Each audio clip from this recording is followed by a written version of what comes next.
জামাল ভুঁইয়াকে আর্জেন্টাইনদের প্রতারণা থেকে বাঁচালেন ব্রাজিলিয়ান আইনজীবী। আর্জেন্টিনা করলো প্রতারণা আর জামালের পাশে দাঁড়ালো ব্রাজিলিয়ান। ঢাক ঢোল পিটিয়ে জামালকে অধিনায়ক করেছিল আর্জেন্টাইন এক ক্লাব। এরপর কোন রকম থাকা খাওয়ার ব্যবস্থা করলেও বেতন দেয়নি 1 টাকাও। এরপর 4 মাস বেতনের জন্য ঘুরে দেশে ফিরে আসতে হয় জামালকে।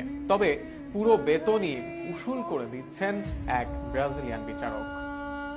আমি দিলেম ফুলের তোড়া, তুমি দিলে কাঁটা। আর্জেন্টিনাকে জামাল ভুঁইয়া দিলেন ভালোবাসা, একটি অখ্যাত ক্লাবকে দিলেন লাইমলাইটের আলো, আর সেই ক্লাব জামালের সাথে করলো প্রতারণা। তবে সেই প্রতারণা থেকে জামালকে রক্ষা করছেন এক ব্রাজিলিয়ান আইনজীবী।